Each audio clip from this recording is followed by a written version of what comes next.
नमस्कार। আমার নাম অর্পণ চক্রবর্তী, আপনারা দেখছেন অর্পণ বলতা হ্যায়।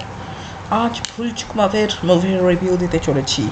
মুভিটা আরেকটু একটু আমার মতে মুভিটা আরেকটু ভালো ছিল, যাতে মানুষের টাইম লুপ সম্বন্ধে আরও বেশি বোঝানো যায়, এবং লাভ স্টোরিটা খুব সুন্দর ভালো ছিল। আর একটু আমি বলতাম, আর একটু যদি আপনারা টাইম লুপ দিয়ে দেখাতেন তাহলে অনেকটা ভালো হতো। যদি আপনারা না দেখান তাহলে টাইম লুপ লোক জানবে না এবং কম জানবে। আরও সায়েন্টিফিক সিনেমা কম লোক দেখতে পাবে বলিউডে। এখন যেটা বলিউডে দেখা যাচ্ছে না সেটা হচ্ছে আগেকার মতন স্টোরি, এখন কপি স্টোরি ম্যাক্সিমাম চলছে বলিউডে।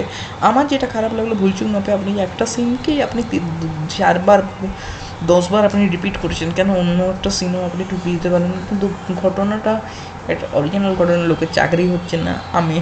আমির হোসেন বলে লোকটা চাকরি কেড়ে নিয়ে, লোকটার পয়সায় সঞ্জয় মুর্সাকে পয়সা দিয়ে রাজকুমার রাও সে চাকরিটা নিয়েছে যাতে তার বিয়ে হয়। এটা কোনো একটা টপিক? একটা লোক বিয়ে করছে, লোক তো পালিয়েও বিয়ে করতে পারে, কিন্তু সে পালাচ্ছে, আবার ঘর বেরিয়ে যাচ্ছে, আবার থানা যাচ্ছে। এই যদি আপনি একটা ভুলচুক মাপের যদি এই টপিক হয় তাহলে লোক বুঝতে পারবে না। আমার মতে সিনেমাটা আর একটু ভালো ছিল। আমার মধ্যে 5-এর মধ্যে আমি 3 দিতে চাই এই সিনেমাটাকে। ধন্যবাদ।